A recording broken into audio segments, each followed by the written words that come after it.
Okay, let's start making Bella's lunches again. Today she is getting another sandwich, but she's getting a cucumber. And another question. I assume that Bella doesn't eat her lunches, but you pretend she does. But you actually eat them. Dun dun dun. Excuse me, I eat them. Yeah. Also, the people at Bella's school know about Bella's videos and she's a little celebrity. The answer to that is a big, fat no. But people don't eat like that much. Yeah, a few people do know, and to be honest, it's not a big deal. No, no one really cares. Like, Where do you get your ideas for your lunches? she makes them. I do. Some of them I have gotten off Pinterest. I'm not really that creative. It's really the box that does all the work for me. Yeah, you can eat that. There's a cucumber she's eating. The box really helps, and also the cookie cutters, you know, so it's not, I'm really not doing anything crazy. Really? I mean, am I? Sometimes. I mean, when I do, let me think. I do get some from Pinterest. Like if I do themed lunches and I'm stuck on how to do it, then I will. But remember when I was saying, like, I did weird things like this ever since forever. So I've kind of, it's not like I just started doing them for her lunches. I always did. Like those penguins that I showed you guys one day. I'll see if I can find it, I'll link it up there. But those penguins, I had brought those to Christmas a couple times. In fact, let me show you, if I can find them, I will show you pictures of Bella's birthday party. Oh, that was so and I'll put fun. those in here. So she's had like, her birthday parties are themed. And so you guys, I'm just crazy. I don't know how to explain myself. Actually, Bella, go get your book. Okay, here is her birthday book. Oh, that's me. There we are. Bella's second birthday. Your theme was Elmo. Oh. So here's the crayons I was telling you about. So it's just a pretzel rod dipped in the candy melt with the crayon wrappers wrapped around it. And then M&Ms. this is that garbage can I was telling you about, and it had gummy worms in it for Oscar the Grouch and Slimy. I forgot slimy. These I was not too impressed with, but these turned out cute. I just took like candies and put them on Oreos. I remember tasting that. And goldfish. And then goldfish crackers for his goldfish. I remember that. Look at little Bella down in the corner. Oh, blueberries for it. Yeah, so here we go. So like there's Elmo, there's Cookie Monster. That's blueberries and blackberries. This is tomatoes and then carrots for the nose and black olives for the mouth. I did pickle roll-ups, tortilla roll-ups. You might have started that like in the beginning of the school year or in the school year. Maybe you send it to me. Oh, yeah. Yeah. And then their eyes are just little cups of ranch. I got these ideas off Pinterest. I didn't make it up. Garbage man. And look at, I did his eyes goofy. And this was fruit dip. Yeah, and that was Oscar the Grouch. Where's slime? And then there's her banner that I made her. What does it say? Happy birthday, Bella. This party is brought to you by the letter B and the number 2 because she turned 2. And then all the cups I just put, hello, this belongs to or whatever, and then their name. And then the book, I always do a book at her birthday party, and then everybody signs the book on all the different pages. And then we know who's at her party, and it's fun to read it. But there she is. Then I made Mr. Hooper's store out of her changing table. I don't know what that meant. Like, what does that mean? We went to this place. We went to a little museum or whatever, and I got a picture of her in the window. And this was when in 2011, when she was just 1, and then that was her when she was 2. So she grew just a little bit. Still, no hair though. I want to go there again. She was my cute little Baldy. Wasn't she so cute? I can't stand it. And then we went and got a little cupcake with some milk. With my cupcake. And then she went walking down the store to find something to buy with her umbrella. The next one is, where do I grocery shop and how much is it usually? I prefer Hy-Vee or Aldi sometimes. I have to be in the mood for Aldi because I feel like I can never find what I'm looking for at Aldi. Otherwise, I do go to Walmart too. I think, you know, it just depends on what's on sale and what I can get the best deal on. How much do I spend? It varies. and it varies week to week. And somebody did ask, the question's not up right here, so I don't know it word for word, but somebody had said that they assumed throwing the cantaloupe. I had started Bella on fruits and vegetables early. It's kind of true.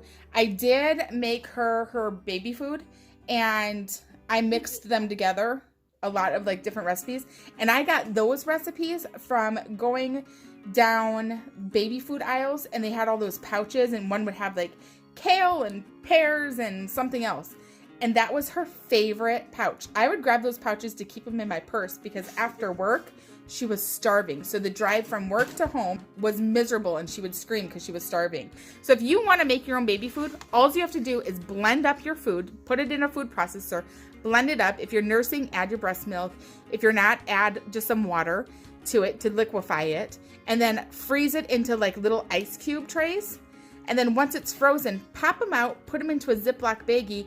Each little ice cube is like an ounce or something. So if your kid is now eating 2 ounces, or your baby, take 2 ice cubes, let them thaw in a little bowl. They thaw super quick because it's just 2 ice cubes of food, and then feed them that. You will be amazed at how much cheaper it can be. And believe me, I have always been a cheapo. Somebody assumed I was a cheapo. Yes, I am a cheapo. I added some tomatoes and black olives, so that should be perfect. So anyway, here's Bella's lunch. The question today: you don't often get tired of making lunches. Assumption: you don't often get tired of making lunches, but when you do, it's because you're really tired. I would say maybe just like a handful of times. I was not feeling it that week. I have a cucumber slice. 1 cucumber slice left over from yesterday, so I just thought I would stick it into here, sliced up like this. This is my favorite popcorn. Besides like doing stovetop popcorn, but for buying popcorn, this is the only popcorn I buy in a bag that I know that I like, and it's called white cheddar flavored popcorn. So we'll do grapes down here. Oh my gosh, I'm not answering any questions. By the way, you guys, I ordered those Grove scents, and so I have like all the new ones, like mint. It does not smell like mint though. Anybody else get these? Lilac. And then I also have the peony. Oh my gosh, I just sprayed it to clean off my surface, and they smell so good. Any of you guys have those scents? Like those scents? What do you think on those scents? Do you think the mint smells minty? Oh, jeez Louise. I'm dropping stuff. Do you think the mint smells minty? Is it just me, or does it totally not smell minty at all? But what I like to do is put the peanut butter right in the center and cut it out. I do that for a couple reasons. I know I get questioned a lot, like, why don't you just put the peanut butter on after? I don't know, because that way I just have to cut it and it's kind of sealed in there then, like a little pocket. But yeah, some of it sometimes does then get on my bread. I like to save my bread and use it for other things. It's kind of all sealed in there like a little pocket. Oh yeah, that guy fits in there. Perfect. Okay, what should I put up there then? Okay, your question. Does Bella sometimes leave most of her food? You see how much she eats. She typically eats a lot of it unless she's talkative that day. And then assumption, she likes the foods you make.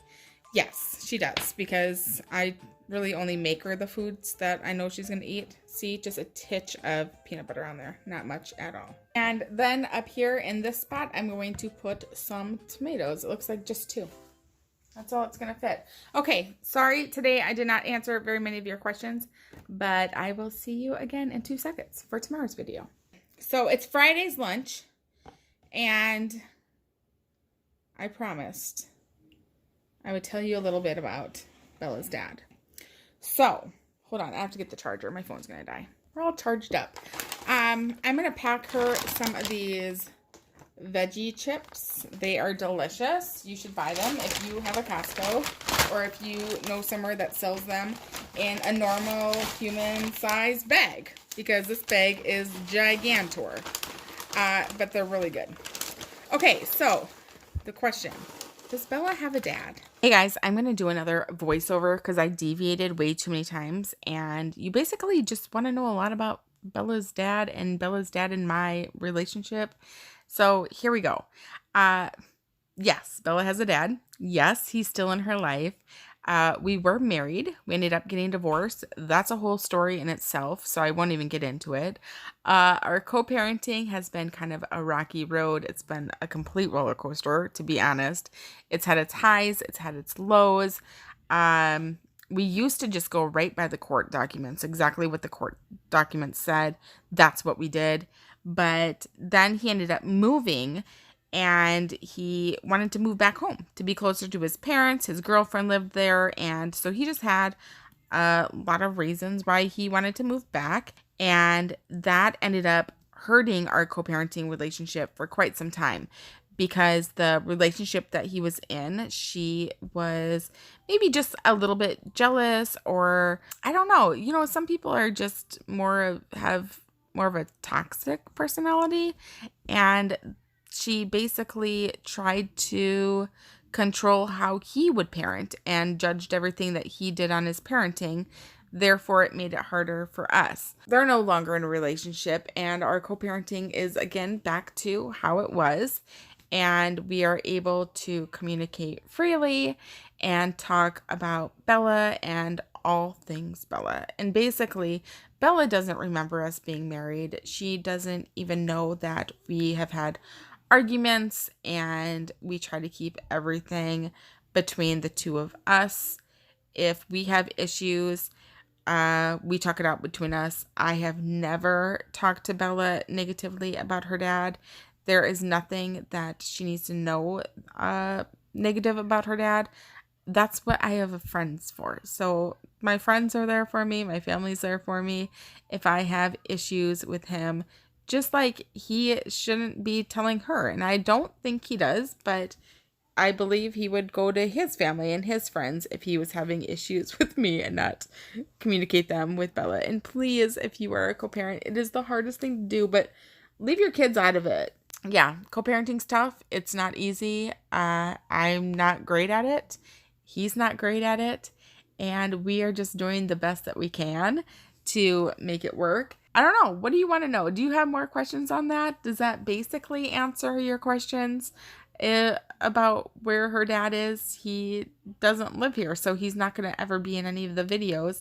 And she sees them maybe once a month. Some months she doesn't see him if he's not able to make it back due to weather or his schedule, or if we're not able to make it there, because I do take her there to see him as well.